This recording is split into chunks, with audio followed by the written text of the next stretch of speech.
ఓరుగల్లు రాంగోపాలపురం ఉపబస్తీలోని శ్రీ శివాంజనేయ స్వామి దేవాలయం సమీపంలో సోమవారం హిందూ ధర్మ సమ్మేళనం ఘనంగా నిర్వహించారు.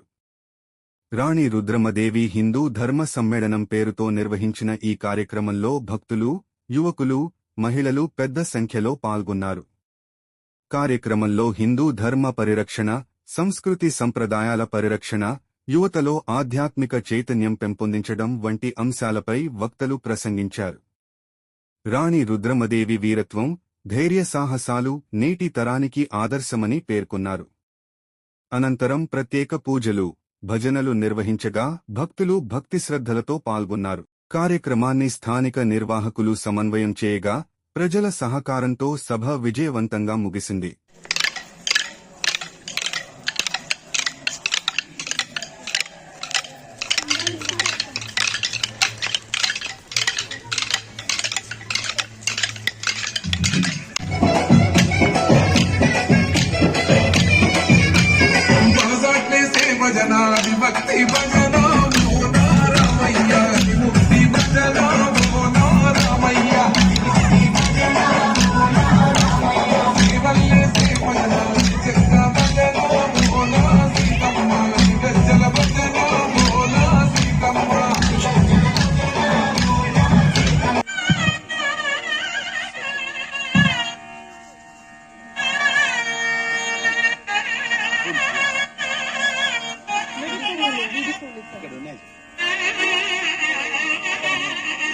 ఇక్కడ ఉన్నాయి అటు ఇటు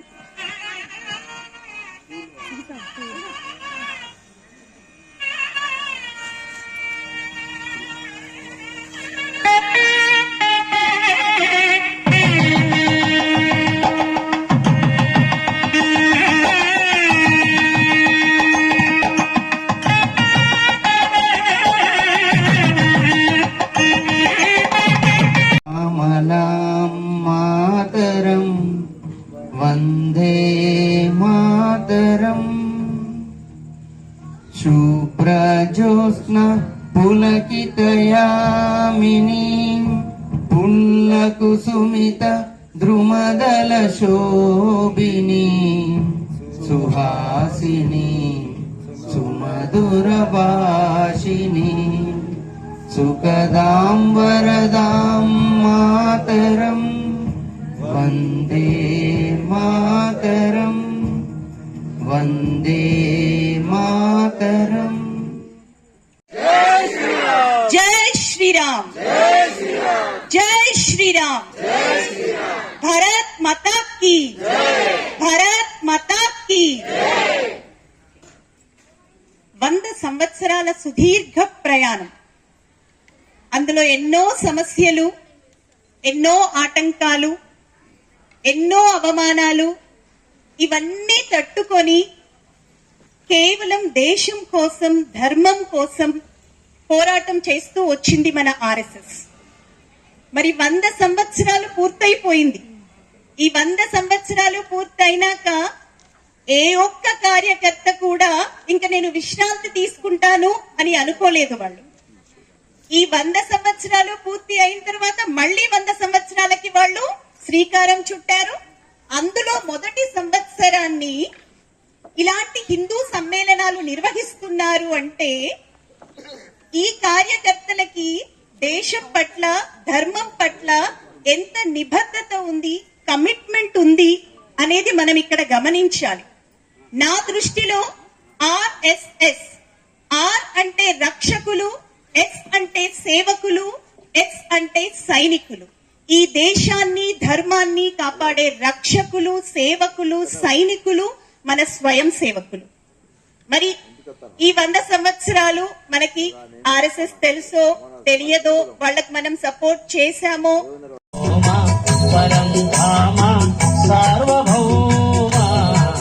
నీల మేఘ శ్యామ రామ్ రామ్ రామ్ రఘురామ్, జయ రామ్ రామ్ రామ్ జయ రామ్, రఘురామ్ రామ్ రామ్ రఘురామ్, జయ రామ్ రామ్ రామ్ జయ రామ్.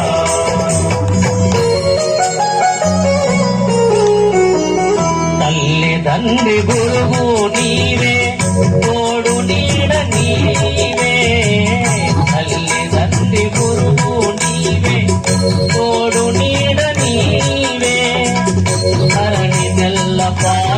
చేసే తరంజ్యోతివే జాగు ఇక చాలును రామయ్య దాసులను బ్రోవగరావయ్యా జాగు ఇక చాలును రామయ్య దాసులను బ్రోవగరావయ్యా తెలియ పరమా పలుక వశమా నీదు మహిమా రాఘవ రామనీల మేఘ శ్యామ కోదండ రామ రఘుకులాది సోమ పరంధామ సార్వభౌమ నీల మేఘశ్యామ. ఆయన చెప్పిన మాట అహింసో పరమో ధర్మ. ఇంకో మాట అన్నాడు తెలుసా, ఇతరులు నీకు ఏది చేస్తే బాధాకరమో నీ హృదయానికి నచ్చదో అది నీవు ఇతరులకు చేయకపోవడమే ధర్మము అన్నాడు. అంటే నీవు ఎవరిని బాగు చేయకపోయినా చెడగొట్టకుండా ఉంటే చాలని అర్థం. నీవెవరిని బాగు చేయకున్నా పర్వాలా, బాగు చేసేటువంటి స్థైర్యము ధైర్యము నీలో సామర్థ్యం ఉంటే చేయవచ్చు. కానీ చెడగొట్టకుండా ఉన్నా కూడా నువ్వు బాగు చేసిన వాడివి అవుతావు. ఈనాడు లోకంలో మానవుడు అన్ని విధాలా విడిపోయాడు. కులపరంగా విడిపోయాడు, మతపరంగా విడిపోయాడు, ఆచారపరంగా విడిపోయాడు, సాంప్రదాయ పరంగా విడిపోయాడు, రాజకీయ పరంగా విడిపోయాడు, ప్రాంతీయ పరంగా విడిపోయాడు. అన్ని విధాలుగా విడిపోవడమే తెలుసుకుంటున్నాడు. కానీ మరి కలిసిపోవడం ఎలా అది తెలుసుకోవడం లేదు.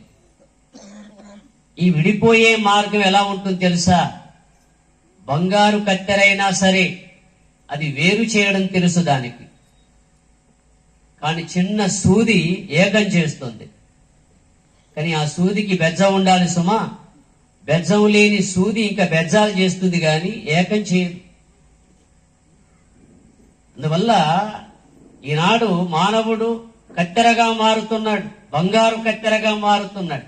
బంగారు కత్తెరైనా వేరు చేయడమే దానికి తెలుసు గాని ఏకం చేయడం దానికి తెలియదు. అందుకే మన వేదాంత శాస్త్రాలు ఏం చెబుతున్నాయి?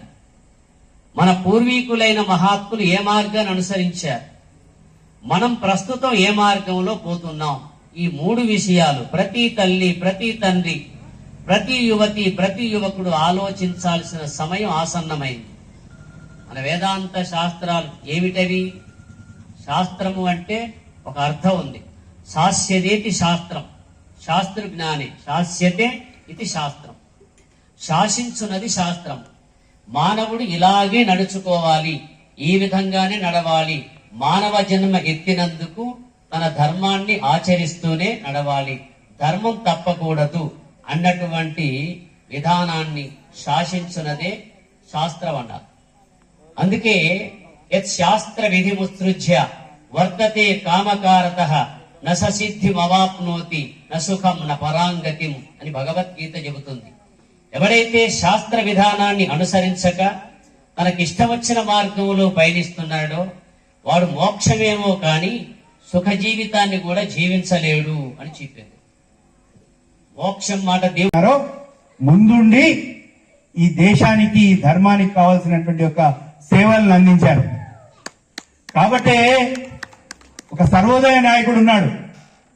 ఆయన ఏం చెప్పాడంటే ఆర్ఎస్ఎస్ అంటే రెడీ ఫర్ సెల్ఫ్లెస్ సర్వీస్, అంటే సేవ చేయడానికి సదా సర్వదా సన్నద్ధులై నడుం కట్టి ఉండేటువంటి వ్యక్తులు ఎవరైనా ఉంటే ఈ దేశంలో వాళ్ళు ఆర్ఎస్ఎస్ స్వయం సేవకులు. అయితే ఈ మధ్యలే గణపతి సచ్చిదానంద స్వామీజీ మైసూర్లో ఉంటారు, దత్తపీఠం, వారు కొత్త నిర్వచనం ఇచ్చారు, కొత్త డెఫినేషన్ ఇచ్చారు. ఏం చెప్పారంటే ఆర్ అంటే రాముడు, ఎస్ అంటే శివుడు, ఇంకో ఎస్ అంటే శక్తి. అంటే రాముణ్ణి కొలిచేవాళ్ళు, శివుణ్ణి కొలిచేవాళ్ళు, శక్తిని ఆరాధించే వాళ్ళు ఎవరన్నా ఉంటే వాళ్ళంతా ఆర్ఎస్ఎస్ స్వయం సేవకులు అని చెప్పాడు. అట్లాంటి ఒక ఆర్ఎస్ఎస్ 100 సంవత్సరాలు పూర్తయిన సందర్భంగా పెద్దల దగ్గరికి, తల్లుల దగ్గరికి, అయ్యల దగ్గరికి, అన్నల దగ్గరికి, అక్కల దగ్గరికి వచ్చి ఈ గత 100 సంవత్సరాలుగా వాళ్ళు చేసినటువంటి ఒక పనిని చెబుతూ మీ సహాయాన్ని, మీ సహకారాన్ని రాబోయేటువంటి ఒక 100 సంవత్సరాల లోపల మళ్ళీ మనం ఒకసారి ఈ భారతదేశం ఏదైతే ఉందో పునర్వైభవానికి వెళ్ళాలి. మళ్ళీ ఒకసారి భారతదేశం ఏదైతే ఉందో ప్రపంచానికి మార్గదర్శనం చేసేటువంటి ఒక స్థాయికి వెళ్ళాలి. మళ్ళీ ఈ భారతదేశం ఏదైతే ఉందో ఒక గురు స్థానానికి వెళ్ళాలి. దానికి కావలసినటువంటి ఒక శక్తిని, యుక్తిని ఇవ్వాలని చెప్పేసి సజ్జన శక్తి దగ్గరికి రాష్ట్రీయ సంక్షేమ సంఘం నడుం కట్టి బయలుదేరింది. మీ అందరికీ అర్థం చేయించే ప్రయత్నం చేస్తోంది. ఏంటో అర్థం చేయించే ప్రయత్నం? మొట్టమొదటి అంశం ఏంటంటే, ఒక నాణానికి ఏ విధంగా అయితే బొమ్మ బొరుసు ఉంటుందో అదే విధంగా ఆ నాణానికి ఒక పక్క దైవభక్తి, రెండో పక్క దేశభక్తి. రాముడు మనకు దైవమే, కృష్ణుడు మనకు దైవమే. కానీ వాళ్ళు ఇక్కడ పుట్టినటువంటి ఒక జాతీయ మహాపురుషులు. మన యొక్క ఈ నేల మీద నడయాడినటువంటి ఒక రాముడు ఎక్కడ పుట్టాడు? అయోధ్యలో పుట్టాడు. కృష్ణుడు ఎక్కడ పుట్టాడు? మధురలో పుట్టాడు. మరి ఈ సృష్టి స్థితి లయకారంలో 14 భువన భాండాలని కూడా తన గర్భంలో ఉంచుకునేటువంటి వ్యక్తి విష్ణుమూర్తి. మరి ఆ విష్ణుమూర్తిని కన్నా కౌసల్య గొప్పదా? సాక్షాత్తు జగదాచార్యుడైనటువంటి యొక్క కృష్ణ పరమాత్మని కన్నటువంటి యొక్క రుక్మిణీదేవి గొప్పతనమా? ఒక్కసారి ఆలోచించండి.